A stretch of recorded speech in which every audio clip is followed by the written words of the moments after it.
Well. Welcome back, oil runners. This is round two. We are going actually into Alaska talk. So if you want to ask questions about Alaska, please do. This is a new place to ask questions. I'm going to have more people, different people on about talking about Alaska living in the 907. It's different from the lower 48. So different stories and all kinds of good stuff. And one day we'll have the natives come on as well and teach the language and whatever their culture is. So it's coming along. But today we've got Michael W. Rogers. He is always a great friend and a great photographer. And so what you see behind me is actually his favorite train. Um, but we're gonna bring him in, and so we'll talk about the 907. He used to live here. So he's got some great stories as well. Hey,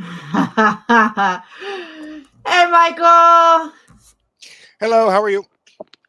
I'm good. How are you? You're gonna talk about Alaska, huh? Uh-huh. And 31 yes, we do years. have yeah, little Yeah. stories, and we do have electricity here. Just saying, you know. Oh, they ask about electricity. They don't ask about the igloo.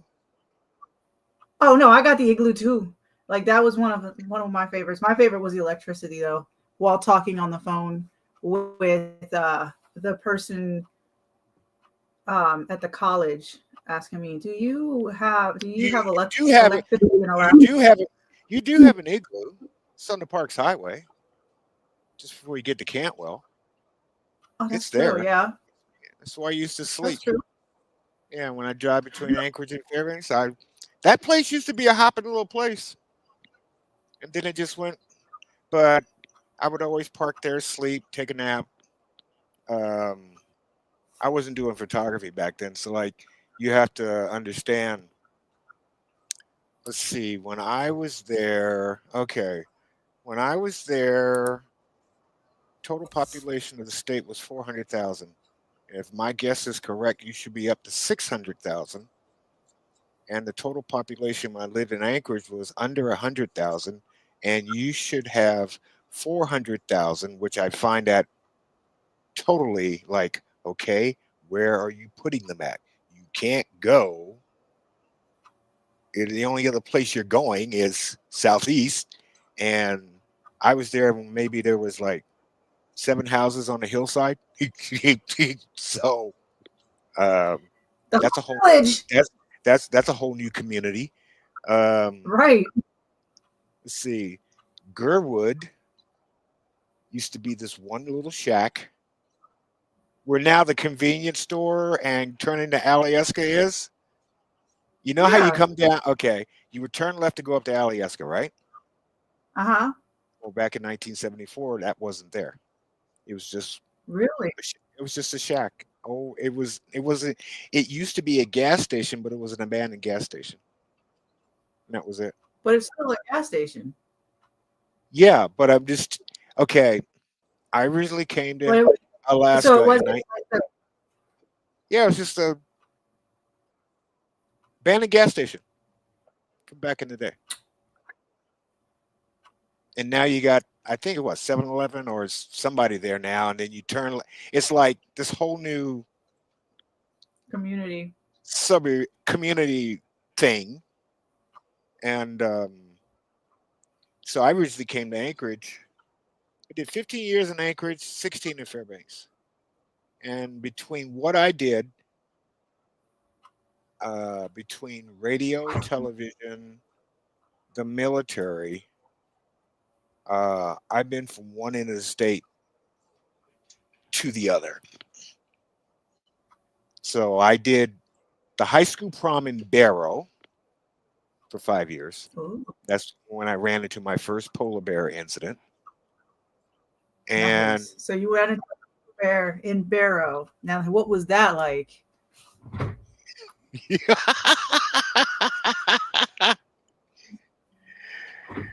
That uh, prom. I was DJing the prom. Prom was over at midnight. See, the thing about what I learned about Barrow was that, and The first time I went up, they flew all of my equipment up. I flew on the plane. I was working at radio station KFQD. If you heard of that station, I know you have. It's Yeah. news. Well, KFQD is the first radio station in Alaska. Came on in May of 1924. So I'm at this, and they hired me to DJ the high school prom up in Barrow. And I fly up in there, and the first thing, I'd never been to Barrow, but when I got there and I got off the plane, there was this place called Pepe's Pizza. Best pizza in the world. Pepe's Pizza. Peppy. Everybody shows pictures of Barrow. Everybody shows pictures of Barrow. And they show these pictures because they want people to see the Arctic Ocean. I'm going like, where's Pepe's Pizza? You're missing it. Wait, Pepe's. That's the one with the lady that had the sombrero. I took care of her before she died. In the yeah, I couldn't figure out what the name of that place was Pepe's, but Pepe's. she Yeah. said, Yeah, she I Pepe's. was there when she passed away, like at my job, Yeah. and at the extended care, and oh my gosh, she was the greatest lady. She was talking about that. Yeah. Pepe's was The the North Slope borough. Okay, there are no counties in Alaska. They're boroughs. Okay, so the North Slope borough funds all the money to the high school. I take my equipment and they put me on the air at their local radio station. Now, nice. oh, you, all 5 people? and no, I'm telling you, people have their perceptions till you get to see it. Yeah. You go to Barrow High School, their whole radio broadcasting TV program puts a lot of people to shame. They are really? they are state of the art. I was That's so pretty shocked. cool. Yeah. They got a TV studio that would, let's see, 1970. Okay, this was in the 90s. Okay. They had stuff up there that put Anchorage stations to shame when it came to equipment and all of that stuff. So I go do the prom. The prom is over with at midnight. I'm packing up, but I left my equipment at the school because the trucks had to pick it up and put it back on the plane. And it was May. It was still cold, but it was May. And my hotel was right down the street from the school. It was a pretty lengthy walk. But at the time, I'm like, okay, I'll just walk back to the hotel. And I got maybe 15 minutes in, and I looked to my right, and there was a sow polar bear with her cub. And she saw me, and I saw her, and here we go. And the road was icy, and I'm wearing sneakers. So she outruns me by 2 legs. Now here's the thing about Barrow.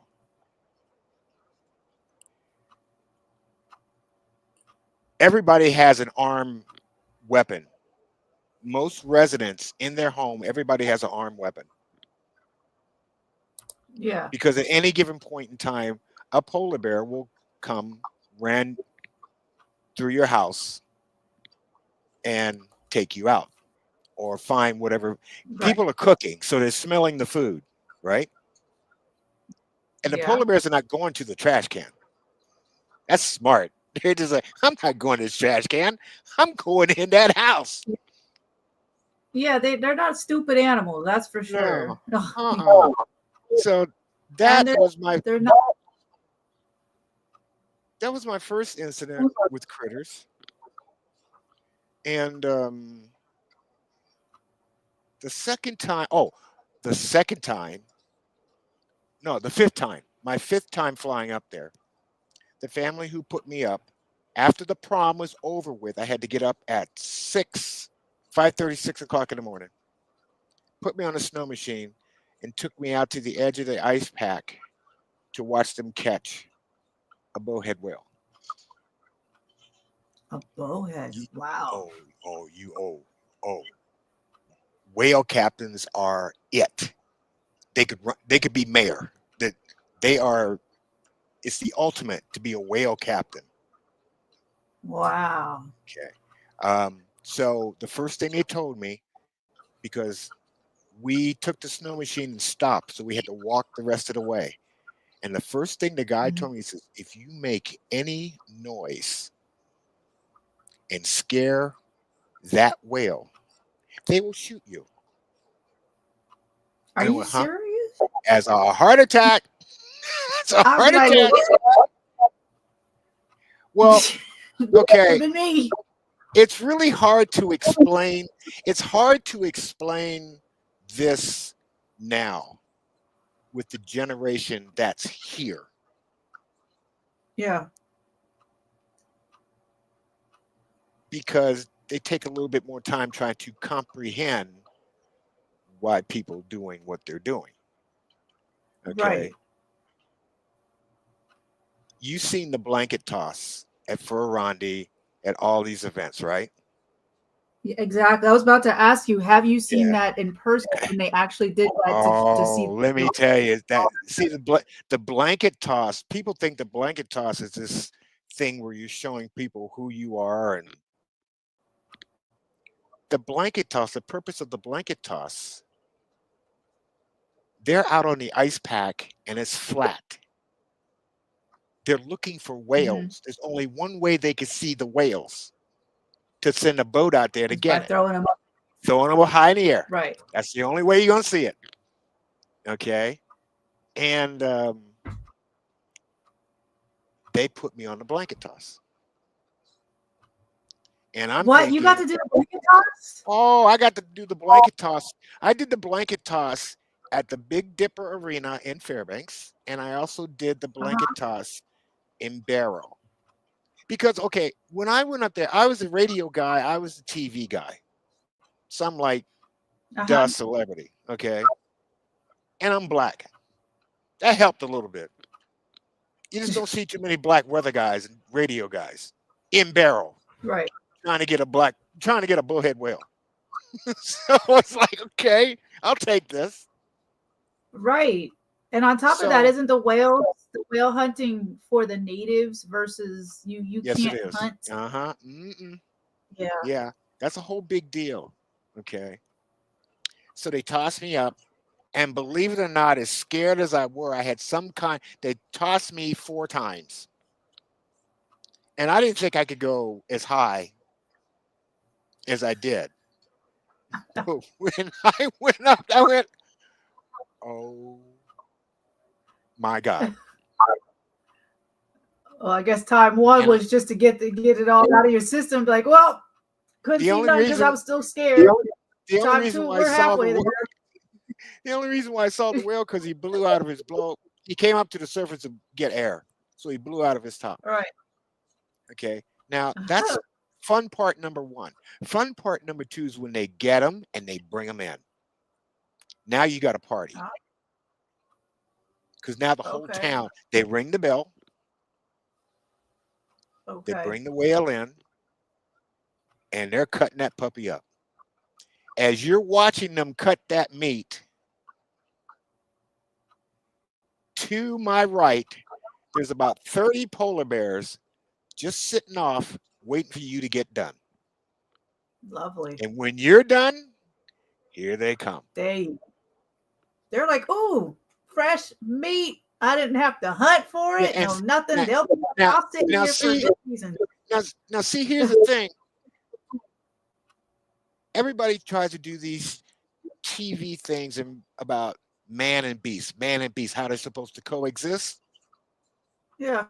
Be able to live together. Well, that's no problem in Barrow. Yeah. No problem. Hey, they just got all right, we'll just wait on them. We'll just sit right here. Right. We're going to wait. You're going to be done, and we're going to clean up. You don't have to worry about we'll clean it up for you. Right. The puppy. The welfare bears have those on them. The bears are all solid white. By the time they get done, they're all red. They're like, They're yeah, all red. we won't eat you. You already know Yeah, we get fed by you, so we're not going to eat the hands that yeah, bite the hands that feed us. yeah. Barrels in the. I had a chance to. I had a chance to work up there, and I had a chance to drive a bus for $31 an hour, and I was going to stay up there during the summer. I Mm-hmm. even thought about it again. In fact, when I come home uh, this summer, I thought about going up there and to spend the whole summer. And I mean, I'll do photography, but I'm not. I'm just going to drive a bus and put the money away and come back. Back then, it was So $31 not an hour. I don't know what they're paying them now. what kind of bus? The tour bus? No, you can drive a tour bus. You can drive a school bus. Oh, Any form you trying to do the school bus? Oh, okay. any form of transportation. You've got the community of Barrow and you got Wainwright to go between the two. Well, Okay, so that was it. You can drive tour bus, but I'm not a fan. Now, I'm a former truck driver, and if there's one thing that I won't do, I won't drive a vehicle with precious cargo. I That's the don't blame term. you. That's the term that is used for bus driving people. Like you'll never see me drive a school bus. You'll never see me drive a tour bus. I won't drive precious cargo. Right. I'll drive freight. I'll haul dirt. I'll do anything else. I've had a CDL for a long Would time, but the one thing that I won't would do is drive precious cargo. would you do the ice road truckers? No, no, that's for real men. The ice road truckers? Hmm. Where is the ice road truckers out here? Like what road do they take? The Dalton Highway, the Hall Road. Really? It's 414 miles from Fairbanks to Prudhoe Bay. 414 Yikes. miles on the interstate is about an 8-hour drive, 8, 9 hour drive, not the Hall Road. It is the most, it is the only road I drove in it many times in a car. It's the road where you really think about your life. There's only Huh. one stop. There's only one stop you can get fuel. That's up at Coldfoot. Coldfoot is basically a truck stop. Um, but the men and women who drive the Hall Road, I just say that's for real men. Oh, that's for real people. Right. There are people who have died, who've had lives and jobs with that for so many years, and the money is great. The weather conditions are beyond Horrific. horrific. The best spot. There's so many good spots for a photographer. Um, as you're approaching Adigan Pass, that is so beautiful in the fall. The name of the place is called Chandelar, and you go through the pass, and then you come out on the other side, and it is flat all the way to Prudhoe Bay. Or as one guy said to me, my first trip to Prudhoe. In fact, my first trip to Fairbanks, we had to go to Prudhoe.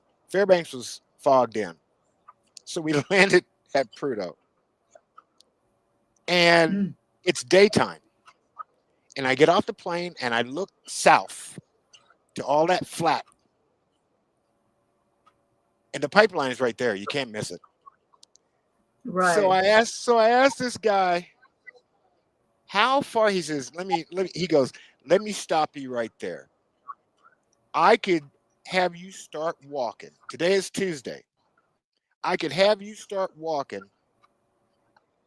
and by the time it gets to next Tuesday, I can still see you walking. It's like, oh, are you sure I didn't just sit there? Like, Yeah, it's yeah, and Alaska is really unique uh, from a serious side for truck driving. Because when the pipeline was built, the haul road was the road that you resupply. It used to be in the old days you had to wait for a ship to come up in the summertime to resupply everything up there. Okay. So they built the haul road, which was a dirt road, and all the supplies, Right. everything, equipment is going up there. It's been see, pipeline was built in the 70s. They started pushing oil in 76. So the pipeline is there's still oil in Prudhoe Bay. They're pumping out of the ground. Right. Yeah. Okay. So you have to resupply those people. Um, that in itself takes a different kind of person. And yes, at one time it was all men, but females have driven it. Okay. Don't fall in love with ice road truckers. That's a whole different scenario than what's really going on. I was in Idaho driving truck and was asked would I audition for ice road truckers, and I said no. And they said, why? I said, I'm not driving the haul road. I don't care how safe. I'm not driving it. That that's a job that takes a real experienced driver to do over a certain amount of time. Okay. The one thing that it will, I was in Alaska and radio and TV. When I started driving truck, the one thing that driving truck did for me was make me really independent. And I'd driven through weather situations here in the lower 48 just as bad as the haul road, but I won't drive the haul road. My worst driving in winter is Donner Summit crossing the Sierra Nevadas going into Reno or going westbound. Okay. Um, but in Alaska is different. In Alaska is different. So the only bad thing I hate about the haul road now is that they paved it. It's not as It's fun meant and bumpy anymore. well, it's meant to be dirt. And that really Yeah. helps you out. That helps you out in the wintertime. It was meant to be Oh dirt. yeah. But okay, Yeah. so I don't You so I slip and don't sound so I don't sound so you got people riding bicycles up the haul road, and I'm going like, really? You got guts. Let me tell you. Okay? You really got some guts. Every every critter in the world, plus polar bears, are out there. And you want to ride a bicycle? Okay, go right ahead. Have fun. we'll just get up and get some polar bear. But thank you. Peace Alaskans out. are, and the generations have changed. So, what I know about Alaska, what I tell you about Alaska, started in 1973. The real Okay. stories go further behind 73. The first, you like the Iditarod, right? Absolutely. Yeah. The first Iditarod started in 1973. I was there. Let's stay Okay. on that topic. Yeah. Well, see, the Iditarod, um, you know the story and the history. My first thing was, and see, Alaskans, okay, the number one sport for Alaskans is just worse in Fairbanks than in Anchorage, but the number one sport for Alaskans is having an argument. Yeah, that's the truth. Yeah, true. They, That they love, they love, drinking each other. and it is not racial, it's not prejudice. They just love to argue. They just, and it's Right. worse in Fairbanks than it is in Anchorage. They just love to argue. That is a number one sport. So here you are starting the first Iditarod in 1973. The story centers around Nenana, which is 75 miles south of Fairbanks. And the story is they're taking serum from Nenana to Nome. Am I correct? Correct. So where does the Iditarod Yep. start? Anchorage. I'm going like, excuse me, wait a minute. You're doing it wrong. I never thought about it that way. Like, wait a Yeah, minute. you're doing it wrong, right? And because I was in But the radio, but you would think that, maybe the Iditarod, I'm new to Alaska, so maybe my thought would be like, because of all the there are my people who thought know the maybe because originals. the people I'm were going to more give in you. Anchorage. I'm Yeah, going give to me give the you real. bits and pieces from what I know. But I was there when the first Iditarod started. But the true feeling of the Iditarod, the race, the history, the reason why you do it is not in Anchorage. I'm sorry. It's in Right. Fairbanks. I see. Okay. Now, one year they did the race from Fairbanks, right on the Chino River. That's where they started the race. They went down to the Tanana River. They went down Tanana River, going through Nenana, and Uh-huh. they went straight west. But the whole feeling of the race from Fairbanks was enormous. It was, as much as you love it, you would have got more out of it from there than Anchorage. Really? Yes, Wow. yes, Yeah. yes. Um, it's the only sporting event where the competitors, yes, they are competitors, but until you've driven a sled dog team, you can't imagine. Yeah. The power that's behind. Yeah, because I rode on the sled when they had the rides and everything. And Yeah, the what's the power first thing? of those dogs and all of that, it was just absolutely amazing. And Minus what the was poop that would come out, but well? it Here's the the thing. The thing about it, it was quiet, wasn't it? The only thing you heard was the dogs. yeah, That's it. You want to talk about serenity? yeah, You yeah, want to talk about serenity? Oh my exactly. God. So whether you win the race or finish it, It, you're a winner no matter what. right. To go Yeah, and 1,100 that's why I'm. miles with dogs and then your Yep. competitors, these are not stupid people. The competitors have to No. help each other out. The Yeah. villages that you come in to take a break, it's a whole nother world. There's a couple in Buell, Idaho. I gave them a picture of Alaska, and their son came to me and said, "How did you know that my folks like Alaska?" I go, "I didn't." He says, "My folks for the last 15 years volunteer to support and help in the Iditarod. They would pick a village to go to, Hmm. and that was," he says, "that was their vacation. They did it at that time. They did it for 15 years. And do the The it was phenomenal. And check. here you are taking pictures Yep. of something that's so iconic, such a tradition. Um, that's got to be enormous to sit there and watch these people on Fourth Avenue go 1,100 miles. Back then, they would take them 11, 12, 13 days. Now they do it in 9. Oh yeah, they figured it out. Dallas CV kind of figured that one out. Oh, no, Mr. Seavey. Oh, my two favorite mushers, Allie Zirkle. She's from Two Rivers. Allie I used to got a listen picture of to Alex. Yeah, Yeah, Allie used to she's a listen to me on the radio, and then she would watch me on TV. And Martin Boozer.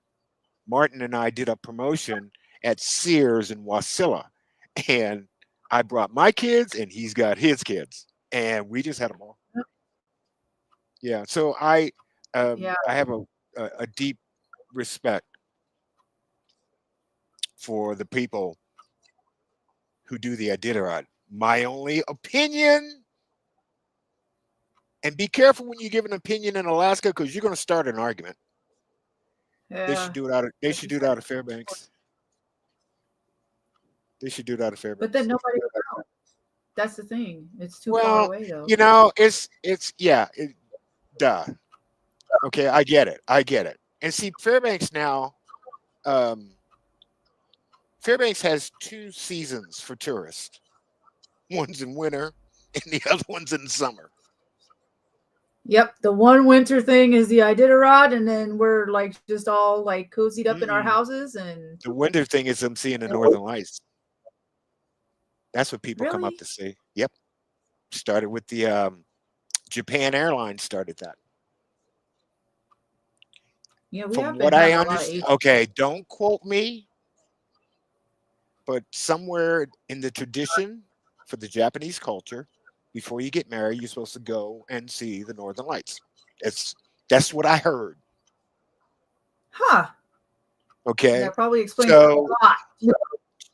so the Japanese were coming to Fairbanks in the wintertime, going to Chena Hot Springs Resort, Mm-hmm. and it just blew up. It just blew up.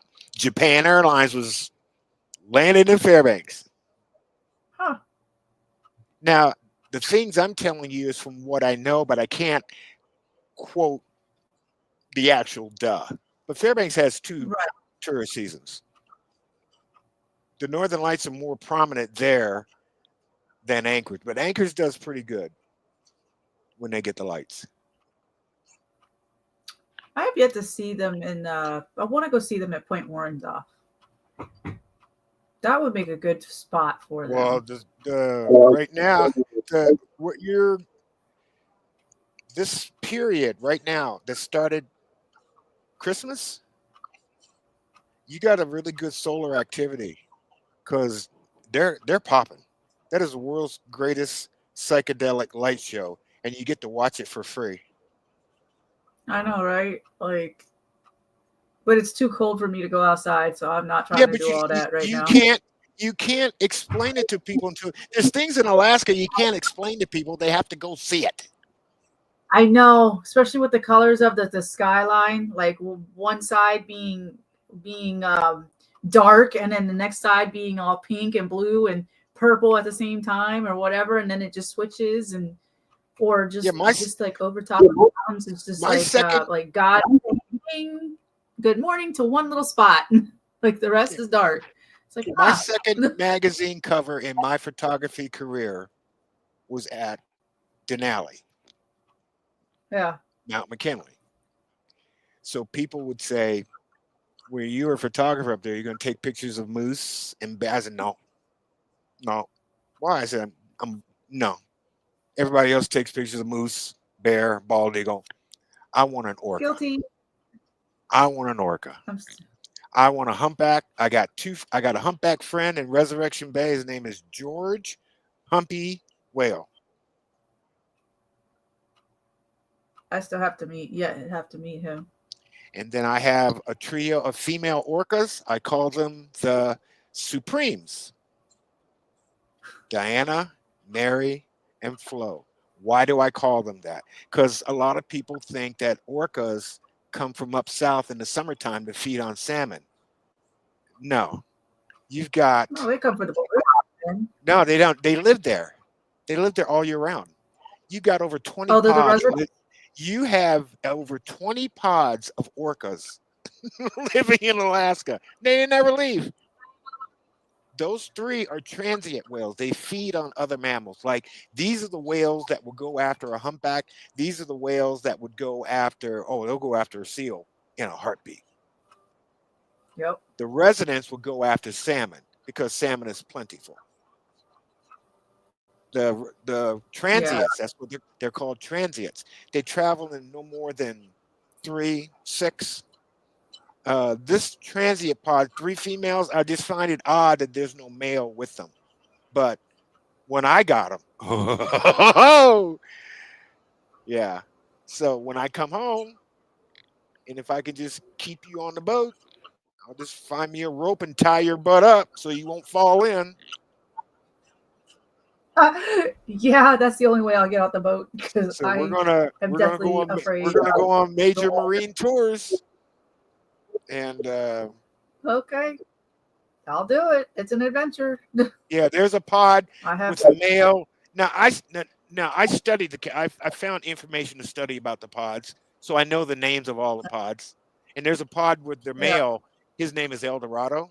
They used to have a Uh-huh. male named He's big. Elvis.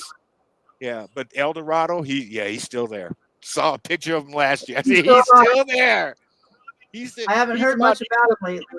yeah, he's about 21, 22 feet, 6 foot, 7 foot dorsal, straight up. I know I seen orcas at Beluga Point when I first got up here. I seen the humpback uh, in there too.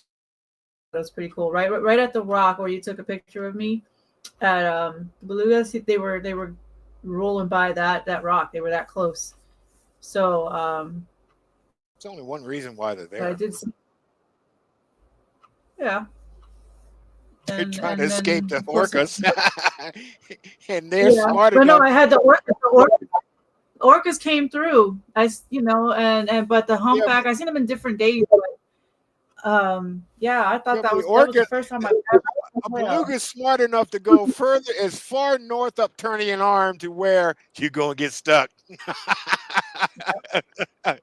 Yeah, that's for sure. You remember the orca that got stuck? Yep. What Actually, was I he wish going I had a after? car at that point. Beluga, probably. So Definitely a there's Louis. there's a lot of things Alaska wise from when I was there up to now, and it's amazing because Fairbanks is the real Alaska, or as people says it is. And there's a reason why they say that. And if you go up there and take the riverboat Discovery, which is the #2 tourist attraction in the interior, you'll find out why everything came to be the way it was. Okay, everybody came to Alaska for gold. Okay, so you had gold in Nome, you had gold in Fairbanks. Um, Captain Cook, for some reason, got lost. He, he decided he decided to go up turning an arm, and it's like, oh, no, My bad. my bad. So that's when you have Anchorage, and Anchorage itself. It was less than 100,000 people when I was there in the 70s, and There's more now. oh, you got 400,000. I just Oh, want to yeah. know where you put. I just want to know where you're putting them all. That's On all I top of each want. other. Look, it wasn't this bad the first time around that I came through, and yeah, now it's all everybody's on top of each other, and the buildings after buildings after buildings. I was like, I hate buildings. It's ruining the whole sightsee over here. Well, the You big know, like, building when I was there, the Captain Cook Hotel, um, the Hilton. I met President Gerald Ford at the Hilton. I didn't meet him. I was just there when he came through. yeah, So I met Gladys Knight there. She was doing a movie called Pipe Dreams in 1974. Um, Met John Denver. The person that I met, who's no longer with us, I met her at Woolworths. Now I don't know if you remember Woolworths being there. I What did it was not on? have a Woolworth. There was a Woolworths there, and I met her. She was downstairs. I saw her. I just happened to be coming up the escalator to the top, and I finally walked up to her. I said, "Excuse me, are you Olivia Newton-John?" And she goes, "Yes, please don't say anything." I said, "No problem."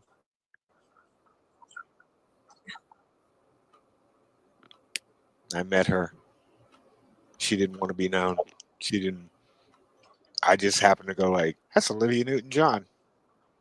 My 1970, 1978. I saw the movie Saturday Night Fever at the Fourth Avenue Theater, which is no longer Wow. there.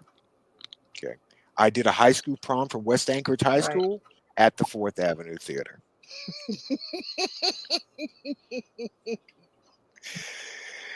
Yeah.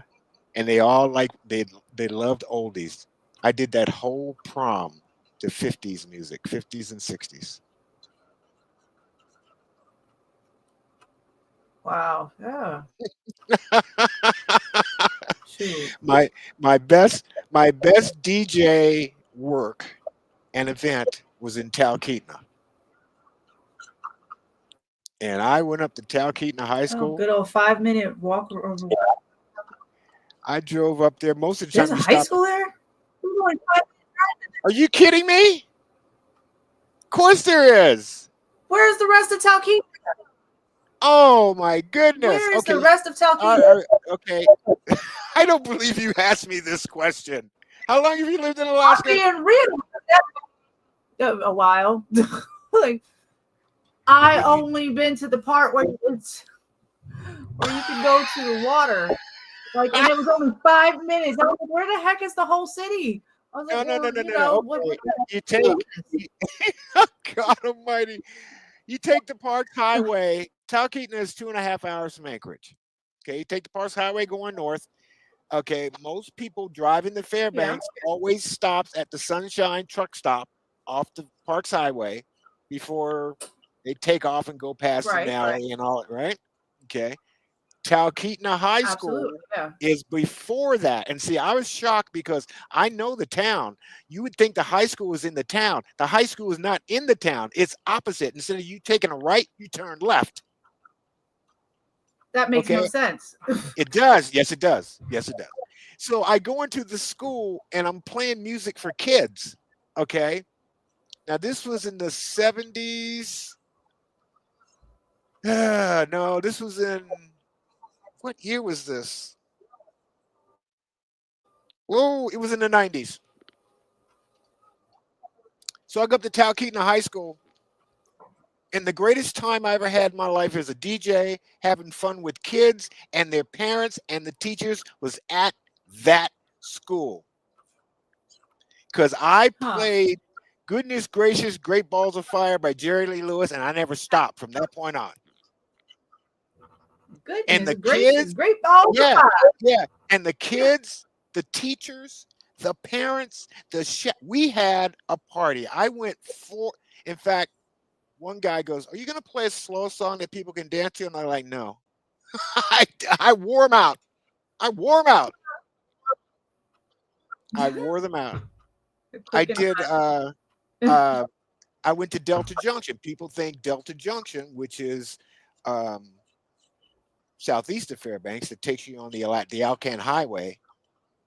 I did a 24-hour graduation party. I played for 24 hours straight. And my reward was they gave me a hotel room and they had 4 hot tubs out front. And when I was done, the first place I went to was I jumped in the hot tub and I fell asleep. I know that's So, right. yeah, but Talkeetna Talkeetna is the other place if you are a photographer. Okay, from Willow to Denali View is the best spot to view Denali. Yep. Okay, now as you're coming in, I agree with that. Okay, now as you're coming into Willow on a clear day, just before you hit town, the only reason why I know this because there's a spot where the Alaska State Trooper gets people for speeding. You're supposed to slow down and they don't slow down. Okay. And I got stopped there twice. Okay. But the best view of Denali is from Willow and then Talkeetna, but not off the Parks Highway. You have to go. There is a I want to say a park. There's a place where everybody goes there. And you get this clear on both of my images of Denali. One was in Talkeetna, the other one was in off the Parks Highway. Once you get to Denali View, it's over. You're done. Right. But the best, like, okay, Talkeetna Air Service does a bang up job of flying you around that mountain. It's costly, but you go onto one of their planes. I used to go, the one time that I went on Mount McKinley was when I was doing television in Fairbanks. The Army always trains up there. There's a spot, I think it's at the 14,000 foot. There's a planes fly up there, and they train up there on the mountain. Oh wow, I didn't know Yeah, that. yeah. So Denali in itself is uh,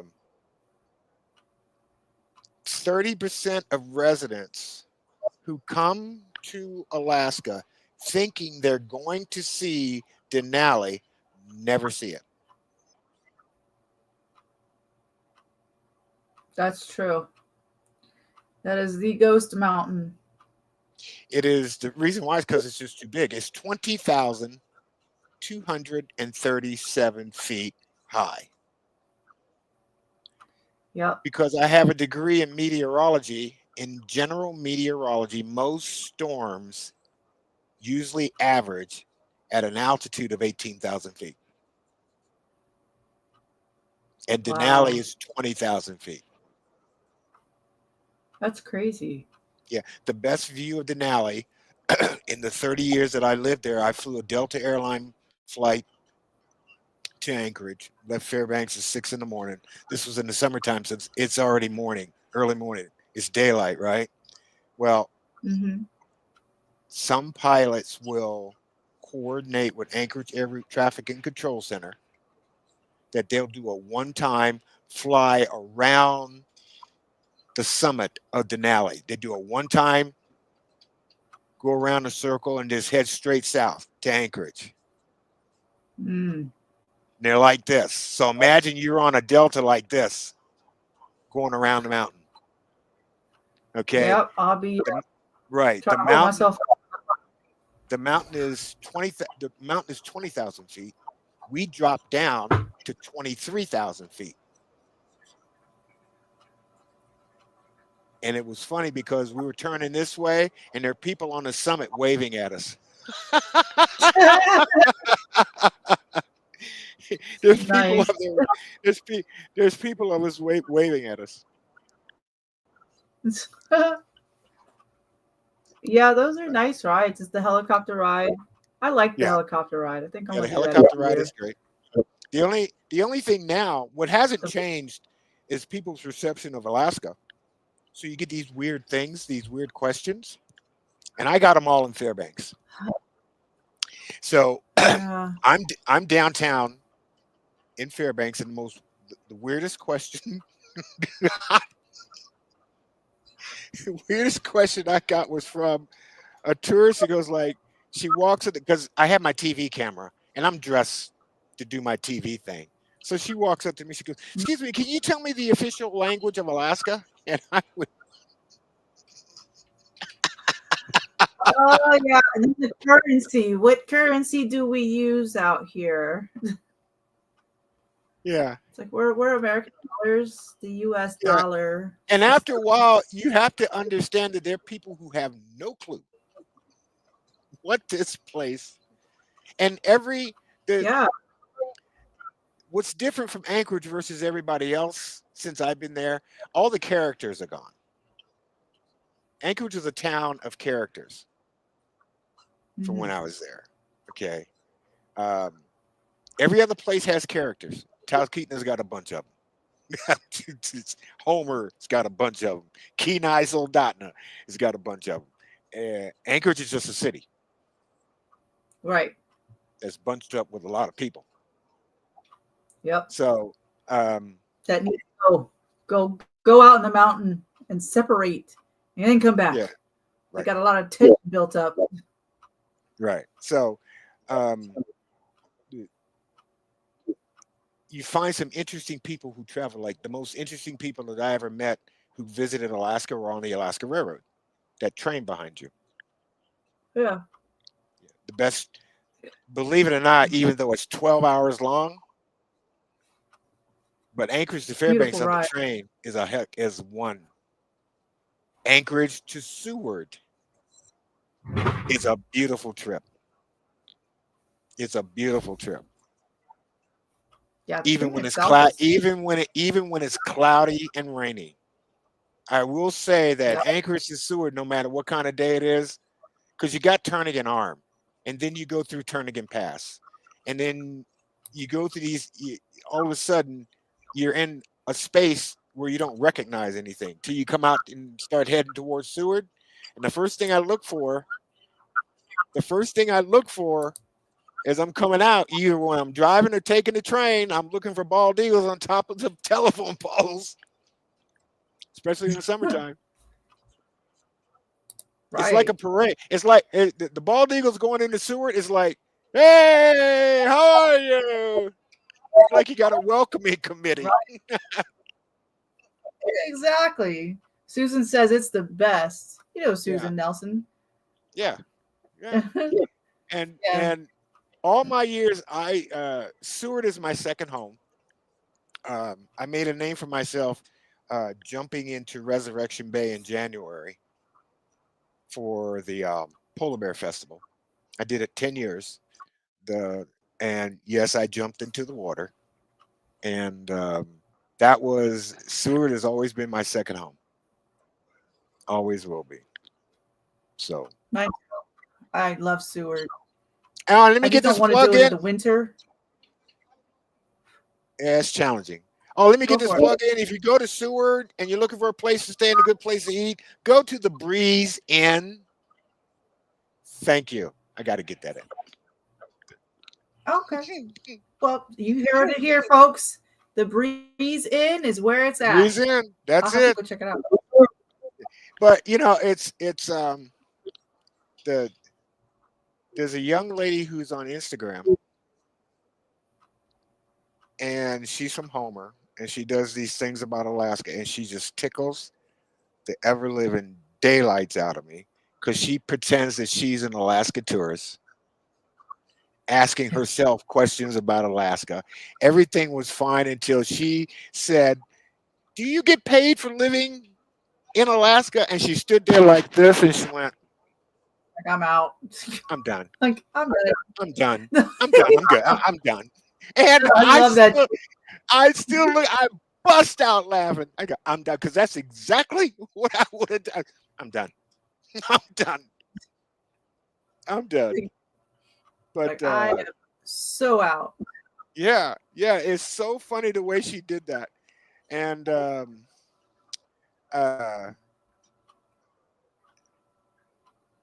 Wonder what happened to her. You see her still on Facebook or on the oh, thing? I I don't haven't seen know. her in a hot I minute. don't know. I know she came to Vegas. I sent a message like "Welcome to Vegas." Oh, we don't know each other. I just watch her and follow her, and that's Yeah. that. The only person that I knew in Homer was Tom Bodett. Do you know who Tom Bodett Mm, is?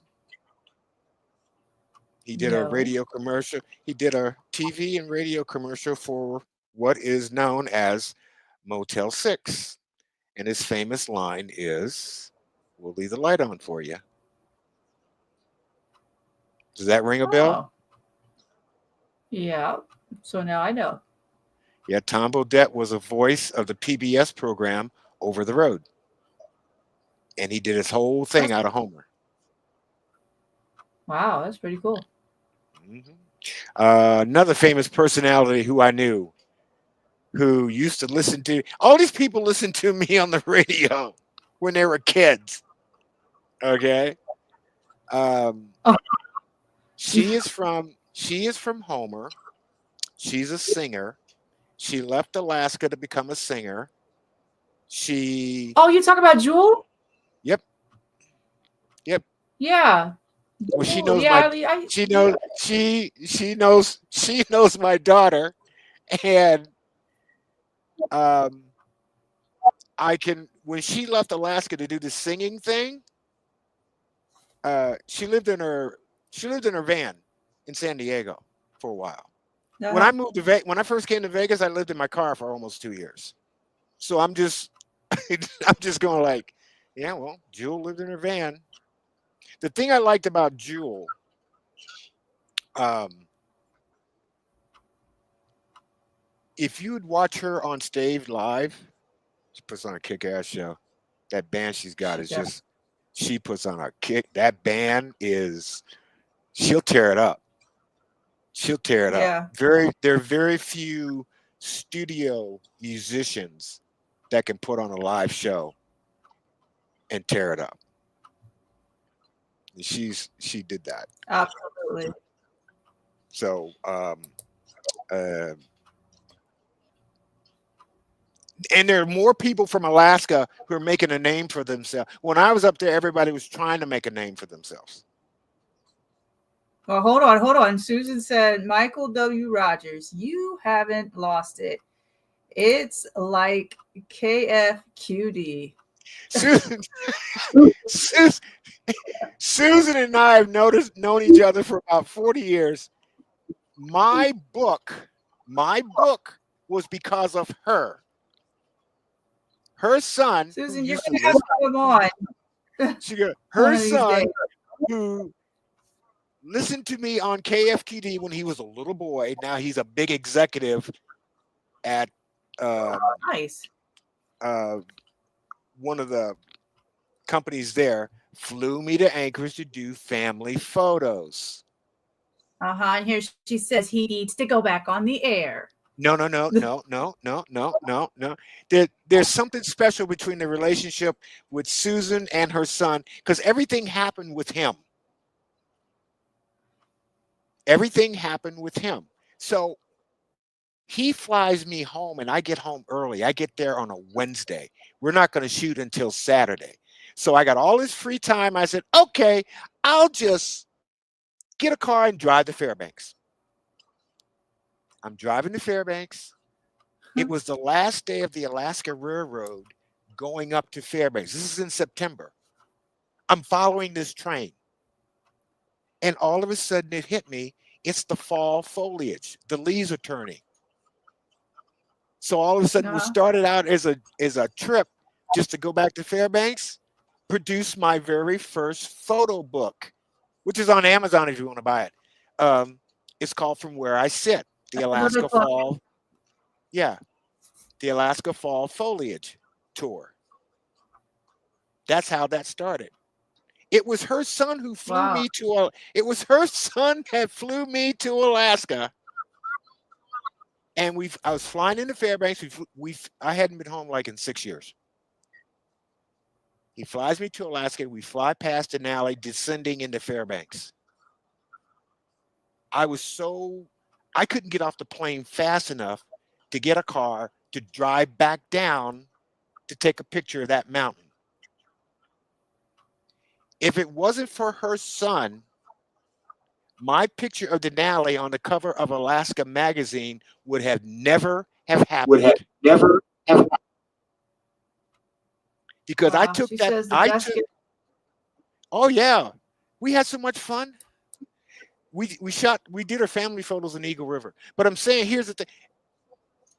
I took that picture of Denali and put it on Alaska Magazine's Facebook page, not knowing anything. I just like, That was in April of 2014. They called me in June and wanted to make that picture the cover of the magazine, and they paid me for it. And that was the day I decided to be a professional photographer, because in September of that same year, I moved to Vegas. Everything centered around her son and that family. That's a good thing. Yeah. So now, Susan, you're going to have to come on, and we're going to have to talk about all of that together. Oh, she's got more. Oh, she knows more than I do. But my whole Alaska thing centered around that family. And it was funny because William says this every time. All of a sudden, out of nowhere, he'll call me and says, it's time for you to come home. This will be the first trip in Alaska coming home in May, or when I'm ever coming home for the summer. This is the first one I'm deciding to come home. You just call me. It's That's a just time big. for you to come home. That's it. Let's go.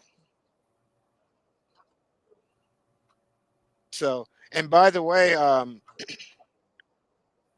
for people wanting to go to Alaska, um, the summer tourist season starts in May, ends in September. Delta Airlines is now flying a 757 direct from Salt Lake City to Fairbanks starting this year. It used to be, Okay. most people used to grab the flights from Minneapolis, St. Paul. And that was a 7-day-a-week flight. Now Delta is adding, you can still take the regular flights if you want to hop around all over the place. But if Delta in Salt Lake City is a hub, so, and from Salt Lake City direct to Fairbanks, about 7 hours. But it's so much better than flying to Seattle, getting off the plane, getting back on the plane, and then flying. That's right. That Seattle trip is horrible. Yeah, yeah. Like So, you I know, like the straight shot. and the thing about Alaska now, um, even though people fly up there, the best way to see Alaska is on the Love Boat. Take a cruise. You get to see more of it, and you end up in Seward. And then you have your choice to take the train from Seward to Anchorage, and or you can. There was one trend where people were flying up, but they were taking the cruise back because you're doing so much in Alaska that if you take a cruise, you can actually sit back and relax before you, because most people are exhausted. There's a lot to see and there's a Yeah. lot to do. Okay. Yeah, you don't even So get it. You have to. We live here. We still don't get it done. Like, true. Like Fairbanks has this influx of people from New Zealand and Australia that come up in the month of May. Okay. And you want Mark, to talk about it. Mark, You want to talk about a trip? These people coming from Australia and New Zealand, they'll go to Fairbanks, they'll go and do their Alaska thing, fly to LA, do an LA thing, then fly back to Sydney, Yep, stop in yep, Honolulu, get a cup of coffee, keep on going. That's just in the yep. month of May. Fairbanks gets packed with people from Australia.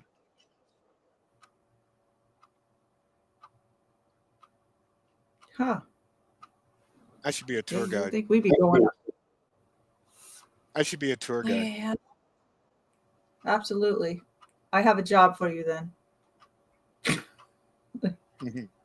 Well, good. If you can get me a vehicle, I'll take the summer off from Las Vegas, and I'll be.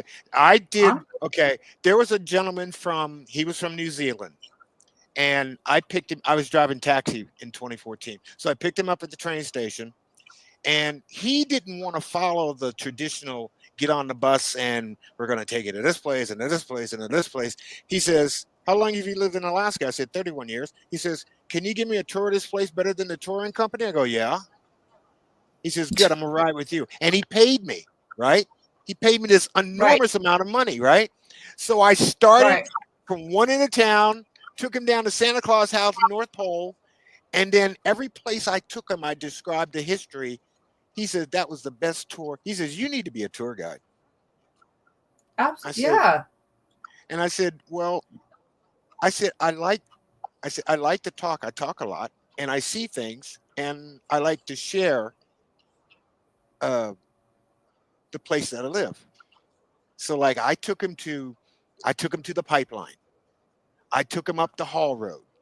I took him as far as I took him up Steve's Highway, uh, and then I took him to one of the places where, okay, the Yukon Quest. There's a checkpoint for this.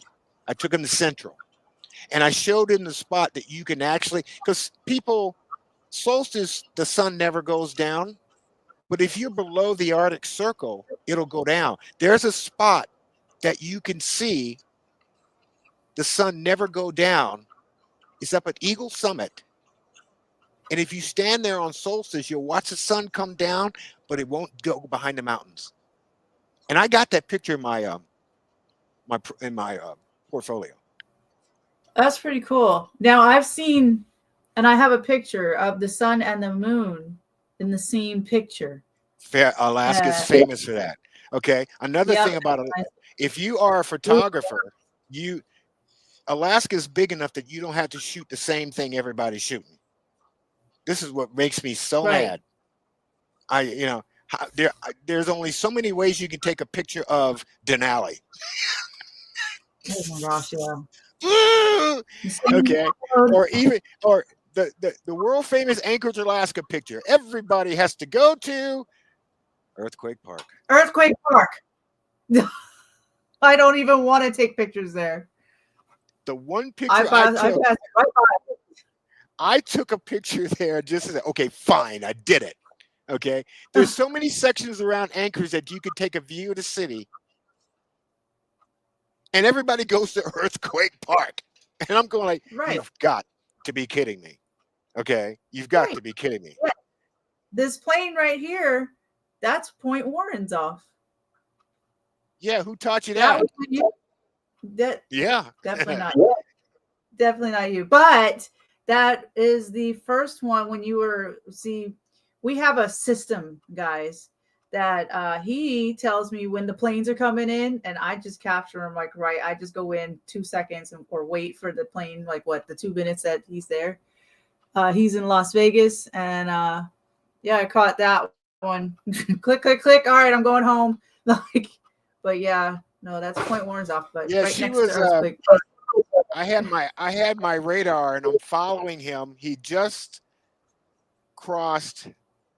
He came down Turnagain Arm, but he's landing to the south. Most of the planes that land in Anchorage land to the east. That particular day, he landed to the south. So he circles all the way around. And I'm going like, okay, he's turning around. And she's going like, my God, you can actually see. And she goes, you can see this? I go, yeah, I'm looking at my radar. I'm looking right dead at him. Right. And he's coming in. I said, go get him. Go get him.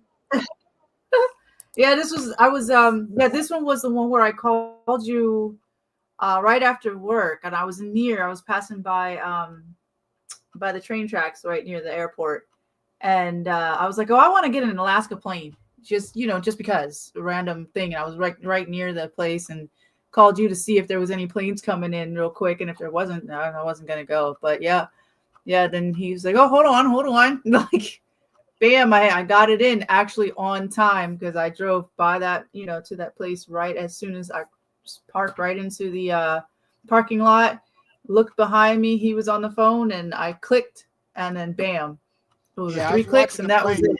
I was watching the plane on my computer, and I said, okay, here he is. Okay, because your normal route coming into Anchorage, you'll descend and you come down Turnagain Arm and hang a right turn, and you're done. This guy took the wide angle, and that it's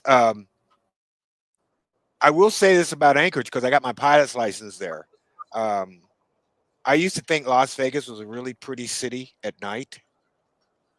And the 2 best cities at night that I've seen is Cincinnati, Ohio, and Anchorage, Alaska.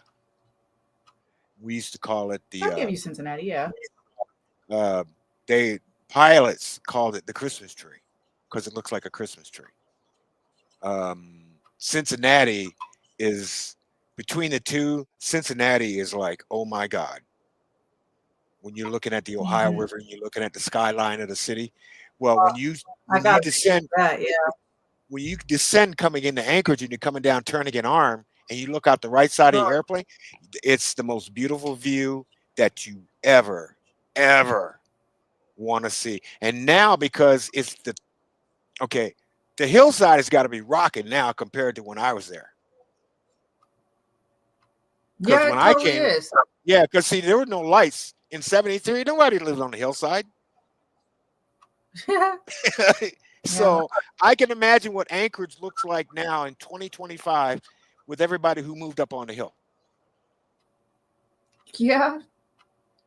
So, Yep. but Anchorage is a beautiful. Fairbanks is a beautiful city also at night because it's pitch black dark until you see this patch of lights.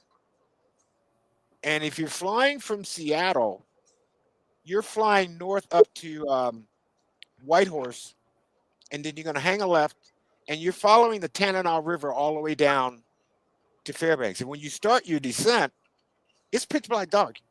The first thing you'll see, I take that back. You'll start to see things from Eielson Air Force Base, but when you see the city of Fairbanks at night, it's a beautiful view. It's like there's this great big patch of dark, and then you see the city, and you come in. Yep. So the I don't know what you'll get out of this podcast versus uh, the Travel Channel, all that. You kind of gave me an idea. I wish I could find some company to sponsor me. I'll show you. Let me tell you something. By the time you get done with me, you'll know enough about Alaska because I'll show it to you. I'll show it to you in a heartbeat. That's the only way you would ever get me back to doing TV. I don't miss it. No, I had two people today, Fox 5 and somebody else. They're doing they were doing something and they saw me and says, "Hey, you want to give us a sound bite?" And I go like, no, no, I'm done. I'm done. So, by the way, I did television in Alaska for a lot of years, and my job was to lie to people every night at 6 and 10. Yes, I did the weather, so I lied to you every night. Oh, yeah. Alaska weather, you don't even know what the heck is going to happen. In 5 minutes, it could be snow, rain, sleet, hail, and sun in the same as you're walking. Right now, I know it's 35 degrees below zero in Fairbanks at this hour. Thank you. That's a fun thing. So,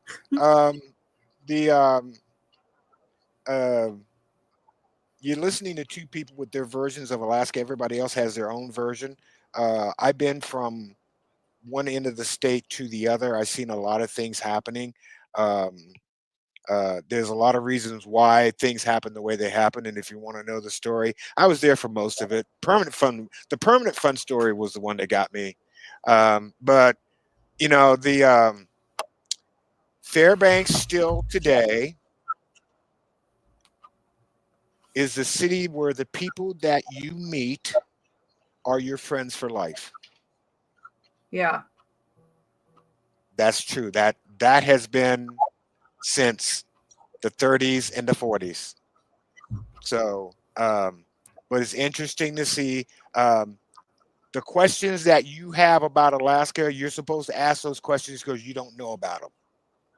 And right, we're here to answer them for you. And yeah, but sometimes you get us Alaskans, and if you start asking them igloo questions, or if they pay you to live here questions, or all that other stuff, every now and then you'll catch us, and it's like sometimes don't be surprised if somebody goes, "I'm done. I'm done."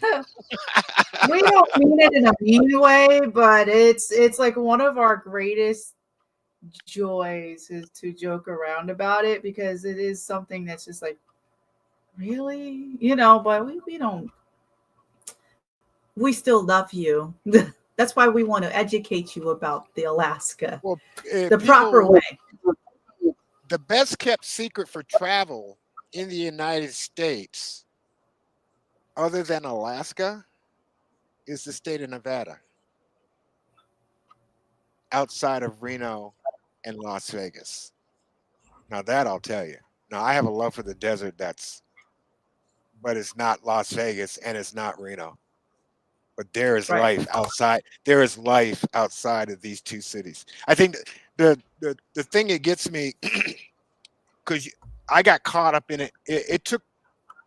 I did 31 years in Alaska. It took me 2 years to transition to the lower 48. Took me 2 years.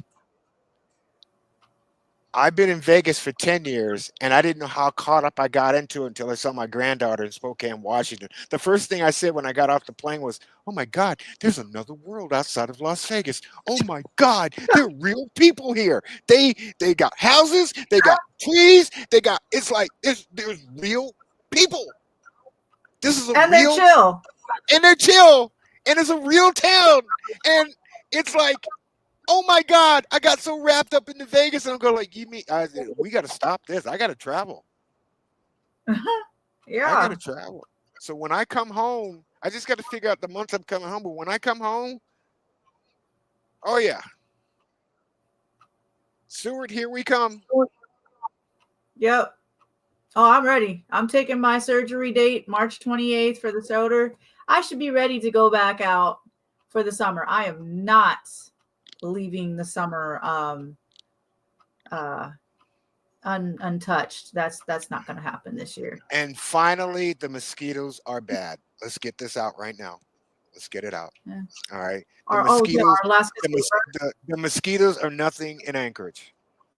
They are a pain in the butt outside of Anchorage, in Fairbanks. The further north you go, the worse it gets. Now, Yeah. there's people that will tell you how to avoid that situation. If You you can't. go above if you go above the Arctic Circle in the summertime, you're not going to avoid that situation. But what could help? Take a cigar. Take a couple of cigars. Mosquitoes do not like cigar smoke. There. Huh. That's a good idea. Susan, I have the bread made. Susan is in her nurturing mode now because she knows I'm coming. Uh-huh. So garlic, see, there it is. She every time she does things in a nurturing mode when I'm coming. She'll do that. And she'll get this like, be careful driving, da da da da da. She's she does that. But she's real sneaky about it. So there you go. But she's in her nurturing mode now. She's in her nurturing mode. Nice. So anything else on this broadcast that we took off that if everybody gets to this whole thing, I'd be surprised. Shoot, Did you learn anybody anything got from any it? questions? Oh, absolutely. I mean, anybody got some questions about Alaska?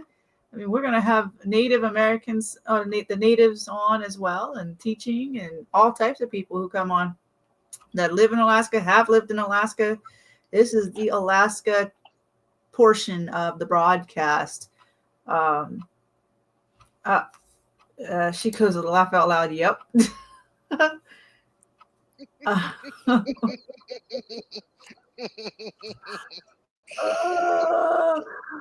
She's gonna tell you one time when I was on TV doing a Jerry Lewis telethon, and I was eating this banana.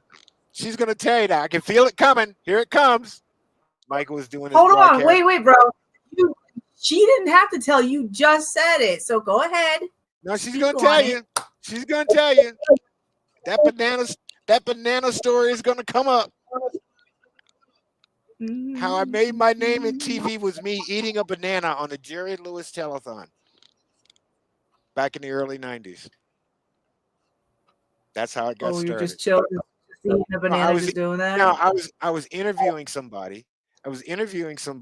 And she had this banana thing, and I got the microphone in one hand. And everybody just thought that was so crazy. It was just so funny. So. And yeah, so if anybody wants to dial in, this is your chance to ask us a question about Alaska. The one funny story that I get with people in Fairbanks, and I can always tell when somebody's from the state of Georgia and they come to Fairbanks. There's only one question that they'll ask. They'll get to Fairbanks and they'll come up to me, and the first thing they say is, I didn't know there were any black people up here. And they were all from the state of Georgia. They always say that. Every time. There was when I was in Safeway in North Pole, Alaska. Guy goes, excuse me, you live here? Yeah. And I went, oh, he's from Georgia. Watch this. I didn't know any black people live here. That's the first thing I said, yeah. I said, you're from Georgia. Right out the bat. So, Like beach. Some of the But uh, I take you on my trips when I'm by myself on the trips. I take you out on the adventures as well on the phone. in your Annoy the car, crap out of you. in your Yep. car. I Yep. Oh if yeah. I had I if I like had the and if I had annoy. the funds, I would take Talkeetna Air Service and fly around Denali. They know stuff. The I just want to I I want to shoot the west side of the mountain, looking east. All the pictures that I got was shooting from the east, looking west from the Parks Highway. But Talkeetna Air Service, them folks, uh, they'll fly you around that whole thing, and you'll see something totally different that you've never seen before because all the tourist pictures Yeah. are showing you Denali from the east, looking west. And I know some people that had gotten engaged. They did that whole microphone and asking to get married, and then some people got married on the plane going around the McKinley or Denali mountain. I wonder if they're still doing that stuff. Mm. If you go to Valdez, Stan Stevens Charter, I don't know if he's still in business. I think he still is. But Stan Stevens Charter will take you down Prince William Sound, and he will take you to Mm-hmm. the spot where the Exxon Valdez ran aground. Oh, Okay. Now, okay. what's interesting about that is when you physically go out there and see the spot where the tanker ran ground, and the first thing you're going to say is, "How in the world did he get from here to here?" And you're going to see it. You're going to be blown away. You're going to be blown away. See, Okay. one of those very careful answers. No, I'm Stan took. I was doing radio in Fairbanks, and we went on Stan's charter to Valdez. He has an island that you spend the night. And when we got on the boat, Stan says, "I'm going to take you to the spot where the Exxon Valdez ran aground." And there's a marker where the boat actually ran aground, Bly Reef. Okay, so he took us to Bly Reef, and I just went,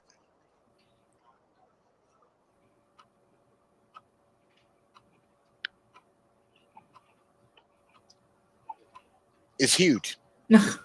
It's huge." You're going to sit Wow. there and go like, "How in the it for you to take a tanker from Valdez to get to the Gulf of Alaska, and you got to go between these two islands, Hitchinbrook. When you go past Uh-huh. Hitchinbrook and Montague Island, it's 3.5 hours." Yikes. There's no short trips. Okay, if you're in No, there's. Seward, if you are in Seward and you take a trip with Major Marine Tours or Kenai Fenua Tours, Uh-huh. and you're leaving Seward going down Resurrection Bay to the mouth of the Gulf of Alaska, it's about 3 hours. It's a hump. Huh.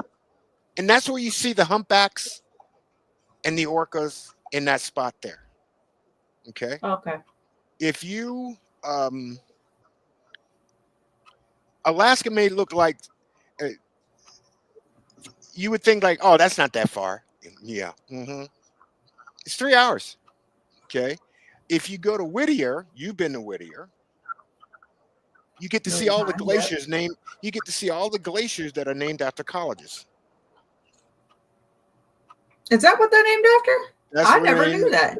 They are named after colleges. Yes, they are. Well, there's something new. Yes, they are. Yes, they are. When you look at Whittier and the '64 earthquake, the tsunami was the greatest in Whittier.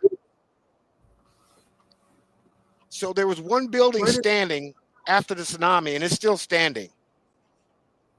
is that the military building? Is Yes, that what hit yes, that threw it yes. out? That's it. Okay. That's it. Yeah, it's a So, big but wreck now. you take you take the glacier tour and you're looking at all these glaciers that are named after colleges in the United States. Every now and then you'll see some orcas in there. Every now and then, not a lot, but every now and then you'll see some orcas in there. You'll run into them. You won't see any humpbacks. I always look for them at the end of the road, Mhm.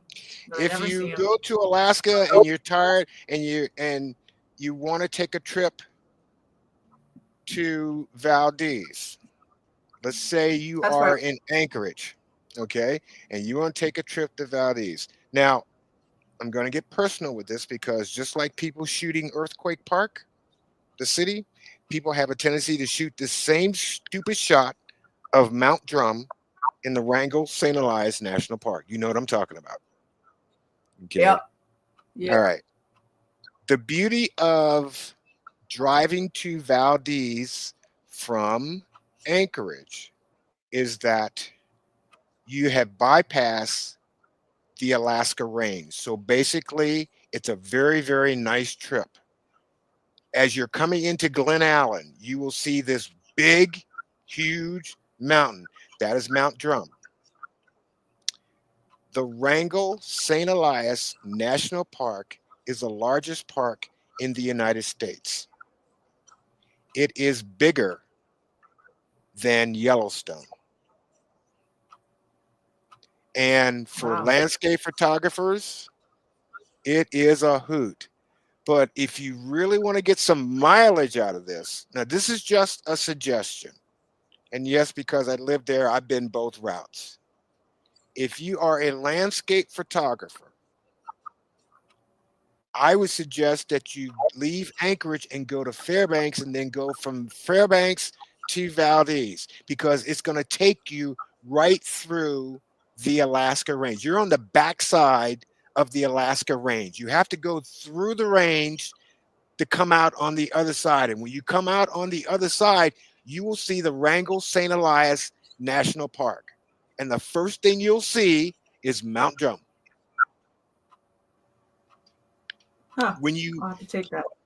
Right. When you pass Glen Allen, you're now going back into the same mountain range that's behind the city of Anchorage. That's the Chugach Mountains. The Chugach Right. Mountains extend all the way to Valdez and then some. Okay. In my second book that I have not published yet, for reasons that I'll just leave it be, as you approach Valdez, 30 miles from Valdez, you're going to go through what is known as Keystone Canyon. And if you are, whether you are a professional photographer or you like taking pictures, there's nothing more breathtaking than to go through that canyon to watch the waterfall, which is nothing more than ice melt from the glaciers, come down. Keystone Canyon. Okay. I'm not going to get into it because you can look it up on Google and you can see it. But Valdez, just that trip there in Keystone Canyon, it took me 10 years to shoot that. And I just put it in my book.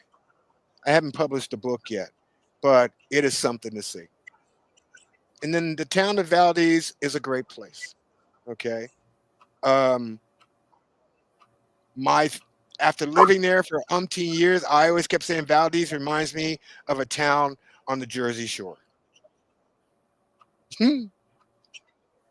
But these are the Yeah, places. that's true. I could see that. Yeah. Yeah. But the thing about Valdez is that you look at Valdez in the summertime and you think like, okay, I wonder what winter is like. Don't ever ask that question. No, I don't want to. No. they, I was they just at get, the airport and I was it's, in that bowl. And yeah, that was like, oh, okay, this is kind of cool. My very first time we flew in the jet and whatnot, and then flew down, and then that's with a whole bunch of eagles. I wish I was a photographer back then because that would have been my whole eagle shot. They were right there in front of my face, just yeah, looking at me you on know, the now coast. that's And like there's Homer. six. ate it. Yeah, Yeah, let me. yeah. I You thought that better was tell pretty them about bald eagles because they're not what you think they are. cool. They're not. You sure you want me to tell them about the bald eagle? Yeah, go ahead. Yeah, really, because they're a pain in the butt. They're a glorified scavenger. I'm sorry, that's what they are. I don't care if they're the bird of the United Yeah, States. but They are a pain in the butt. They're very narcissistic. Yes, they are. They they have an like issue. me. They, of course, they like bears like you. Okay, Yeah, let me tell. don't do what Let me I tell. do, guys. Bald, especially in Homer, they don't care. Love you, Susan. They'll get in the middle of the road and they will dare you to make a move. If you have Yeah, food, if you have food, they're not going to ask you for it. They're just going to walk up to you and take it. They don't care. yep. They don't care. They don't care Yeah, they'll whatsoever. take your dog. They'll take your dog. They'll take your cat. They will. Yep. I don't know why people love this bird. So they are the biggest pain. I think they're narcissistic. I really do. I think that's what they are. They just think they can do anything the way they want. The two nicest bald eagles is Ricky and Lucy. I have to tell you Okay, about well, Ricky and Lucy. mine are at the house too. They like they're nice too. Your They love eagles at the watching the house. kids. Your eagles at the house. That's because they live this big city life. We're in Anchorage. Yeah, Yeah, we have yeah. a hoarder If, that's next door that all the yeah, animals go to too. if we get hungry, we'll just go to the dump. Yeah, no, well, look, I'm saying this nicely. We have a hoarder that's like right around the corner, like right near our house, not near my house, and every single animal goes to that house. The moose, everything. They have a routine and everything. And but no, the eagles that my eagles, they're cool. They love watching the kids and all that stuff. So Ricky and Ri- Lucy have competition. Ricky, Ricky and Lucy, yeah. Ricky and Lucy, I met in 2018 at the park in Seward.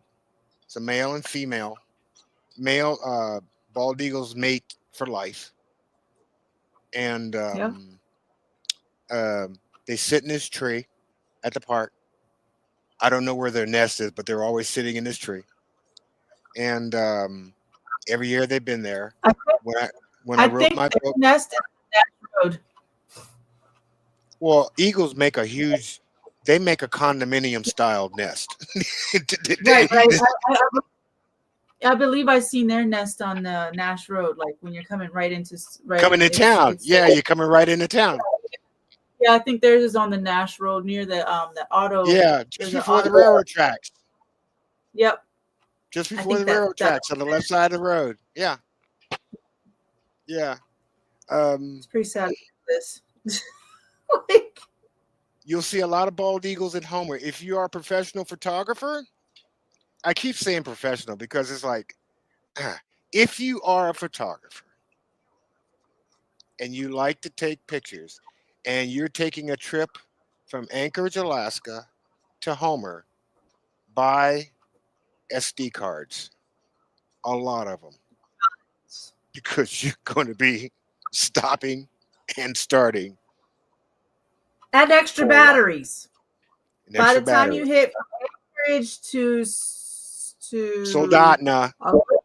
well, no, hold on a little bit from Anchorage to a little bit before or a little bit after Beluga Point is when the battery goes halfway down, and then the SD card. So You're gonna buy like about 4 batteries, and then just if you've never seen a volcano before, the volcano that you will see in its entirety is Redoubt Volcano. And yeah, that's the one you see from Beluga, wasn't it? That's the one. mhm, yeah, that's the one that Readout. blows. That's the one you see from Yeah, Beluga. it Yeah, always blows. It always blows. That mountain's got more stories, been through that. and when it blows, everything that's It's not flying fun. is gone to Fairbanks. It's Well, flying. from the Anchorage one time too. It They'll get flew to in. Anchorage, Yeah. but they won't take off when that ash gets down. No, No, Yeah. they'll divert the Fairbanks in a heartbeat. And there's nothing more prettier than watching 30, 15 to 20 jumbos land at Fairbanks International Airport. I've never seen an airport as small as it is line them puppies up. It is like they do the best job of taking care of big airplanes, and you got no space. You Right. got none. Okay. So when you get to Homer, um, Homer's pretty cool. It's a different It world. really is. Have It you? really There's is. a boat out there. There's a boat out there that was a German boat. I'll have to show you a I picture of it. know nothing about it. I The new my guy then. trips my trips to Homer were in my days when I was drinking and partying. So That had to be one. going to Homer now as a profession, this will be a first trip. I haven't been to Homer in Really? almost, yeah, this will be 20, 25 years. I almost went when I Wow. was home in September with Susan, but no. I'm looking forward to Homer like no tomorrow because it's a different side of Alaska that people do not talk about. All they do is No, show the pictures, but Homer is a different world. it really is. That was my first deep sea fishing expedition, but we had a friend that owns a boat. So I didn't do the excursions or whatever that they have, but I did take pictures of them, wave to them on the thing, and all that stuff. And but we had our own little I was with the camera, um, my beginner's days, the camera around my neck. I learned that. So put your camera around your neck when you're in these situations anywhere on the bridge and all that stuff so you don't lose it. But I'm in with the fishing rod, fishing for halibut, and then the camera in my hand like this, and then going like this, like, and then click, click, click, click, click, everywhere. And then the animals, the birds, they actually listen. And the bears. The fun thing about Homer is the orcas, the orca pods. I And the didn't have reason them. why and the reason why I say this because they like to play with you. They like to okay, an orca, if you're in a kayak or any small boat Which one? and you're in Resurrection Bay all by yourself, what they like to do is sneak up behind you and blow out their blowhole and scare the ever Yeah. living daylights out of you. They love that. Wait, I gotta do a plug-in. I gotta do a plug-in. When you need a depend, just depend on depends, man. Alaska is very, very, very good with depends. If you need to run from a bear, where depends. If you need to be running from a whale, where depend. You never know. You just never know. So depend on depends. All right, go ahead. I'm done. You're fine. I Orca like that. scare. No, the orcas love to scare people. They like to play with people. Now Seward is a little bit different. Seward is different, but the humpbacks love to breach. They won't breach for me. It makes me mad, but they'll breach for everybody else, which I think is totally. See, when I take her, they'll probably breach for her. They They won't have breach never for me. breached for me. They Every might time I fought a lion for food. see Yeah, he stole a George. fish. Mm-mm. George wants me to take a picture, and I will tell him no. He's got to pay me. That's that's it. They'll breach for her. Oh, huh? They'll breach for you. Yeah, I'm talking about a full breach. I'm not talking about this half out the water. No, they'll woof, and she'll look at me and go like, "I got that picture." yeah. But you're welcome. Exit That's Glacier in Seward is a good place to go. Um, there's certain places that things that you can see that you actually, yeah, can't that is see. a good hike. That's a nice Yeah, walk. you like to hike. Okay. Um, Exit Yeah, Glacier is a good hike. Blueberry Hill's Um, good too. I guarantee you'll see a bear up there. She'll tell you about the bears. They're supposed to be nice. I Oh, don't believe her. well, there's resident bears up there. I don't know. I know they had She get, babies, so I she don't know get about their babies. she gets into this resident thing, The and I'm going black like, bears, Well, They're they not. stay every year, but the black bears stay on the ground more, and then the brown bears are like on the top.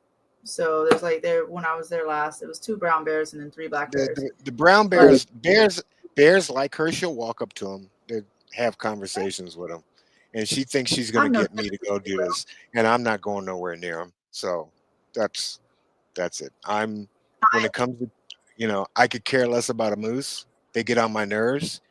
Um, I had one sit in front of my door one day when I was trying to go to work in radio at 3 o'clock in the morning, and he wouldn't move. And when you walk into a moose, if you go shoo, they won't move. No, they won't. They'll just bonk and you just bounce right back, man. I've been there, done that. Like, So oops. yeah, But but I I'm would. telling you, I don't. tell them It's the not to come males up that to are. Alaska and treat moose like the bears in Yellowstone, because it's not going to work out for you. It's Well, not going to work out. You, you want to gosh, you want yeah. to walk up to them and pet them on their nose. That ain't happening. I'm telling you, it's not happening. No, no, no, Tell them. no. Don't do. Yeah. I mean, yeah, I'm not Timothy Tidwell, but I do have a better thing. I have pictures underneath the moose, all kinds of good stuff. But Now, if you want to go to Katmai, yeah, no. better tell them about Katmai at Brooks Camp. Well, I haven't been there yet, but what I've been hearing is that that's a good place to my my occupational therapist. She went with her daughter, and she Mosquitoes are bad out actually the there. bears. Huh? Mosquitoes are bad out there. Is it? Yeah, I still want to go out there. That is one course. place I really do Of want to course go you out do. there. Yeah, because you'll have a conversation with the bears.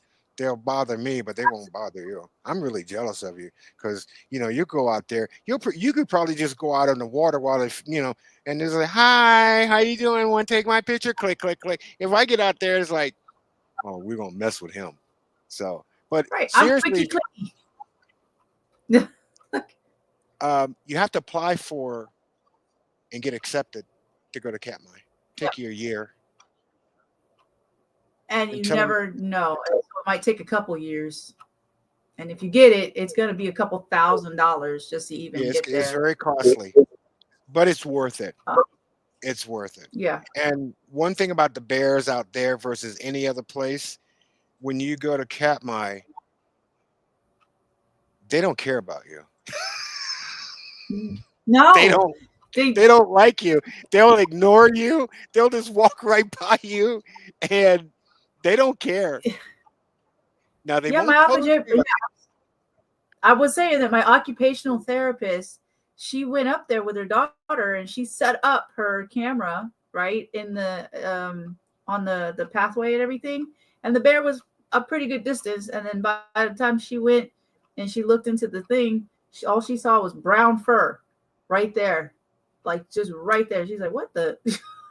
And she looked and she said, "Oh, okay." And he just walked right on by, didn't care.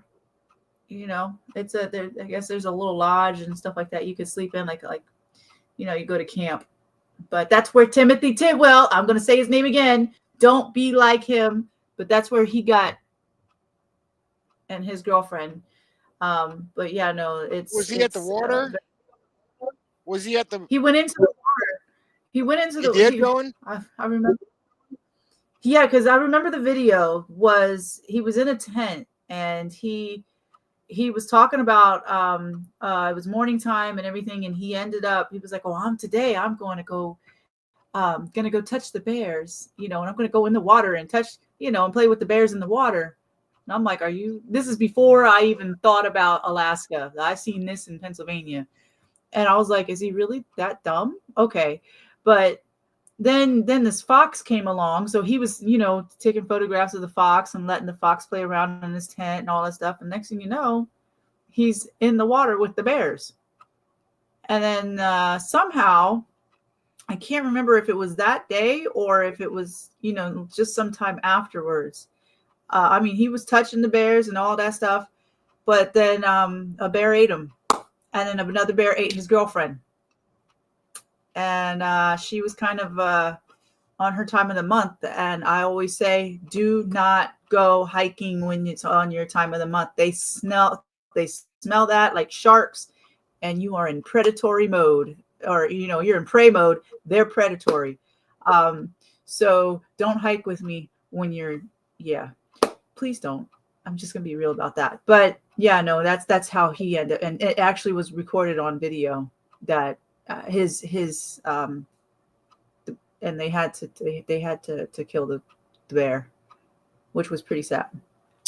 So They shouldn't have killed the yeah, bear.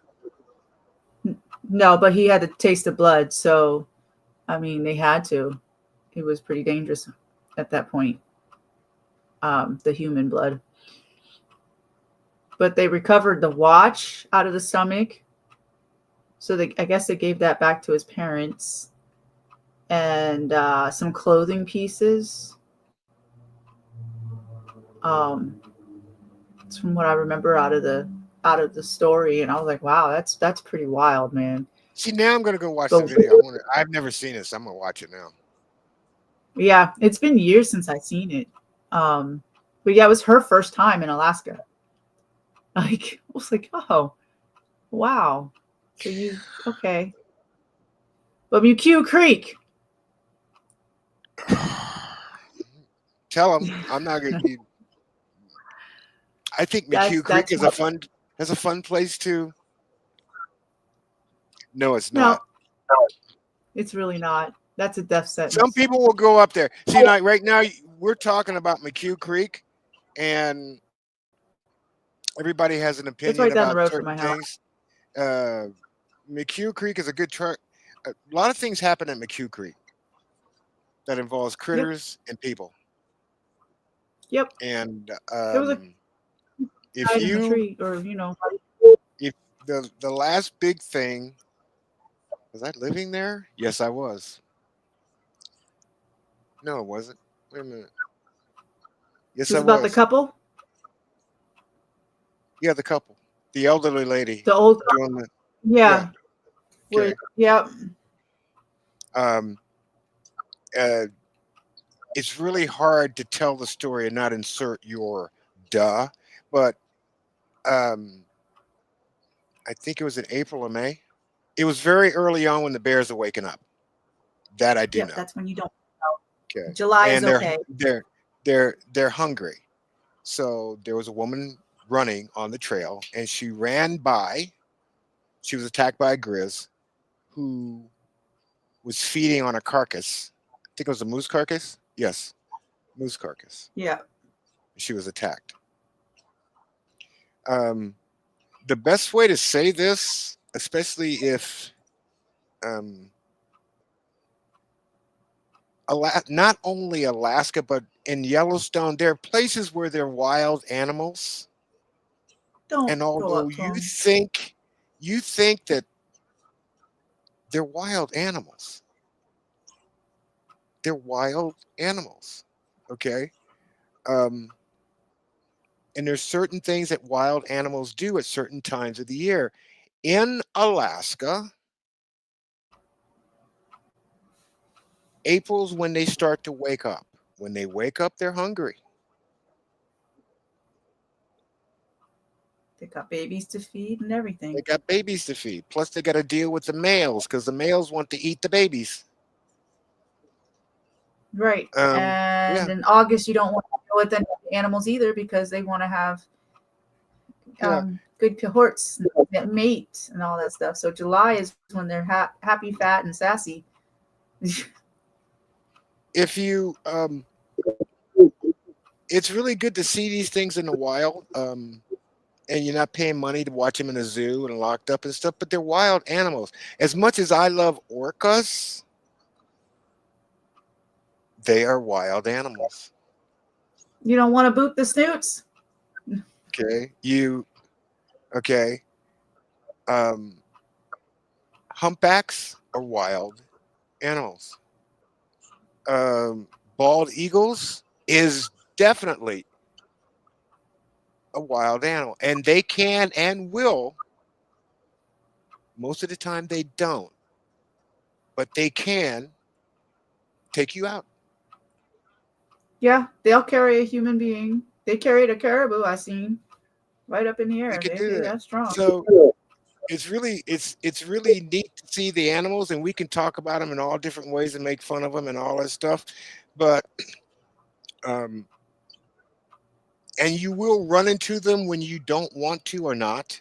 That's another thing about Alaska itself, is that you're doing this one thing and all of a sudden you get interrupted by nature. Yep. Yeah, like at the hospital where the moose walks into the hospital, you'd be like, oh, okay. Or the grocery store, or you got the bear at Alyeska Hotel just walking through. It's like, I'm done. new to You're Hollywood. done. Is this your? Yeah, Are we done with this podcast? You got a lot of chopping absolutely. up to do. You got a lot of chopping I, up to do. there ain't no So, chopping up in here. Um, we chopped it up already. This is a great Alaska information. We're gonna do more of these Alaska informations and get more people into the Alaska stories. take a But cruise. Take a cruise. yeah, Best way to go. come on up. You can book Come on up. passage. I think you can book passage on a cruise. You can make payments a year out and have it all paid off by the time you get on your cruise. My mother Yep. did that twice. She did it twice. So she paid on it for a year, and that's it. Say goodbye. Nice. This is your Kaz. Bye. Bye. I'll see you guys later.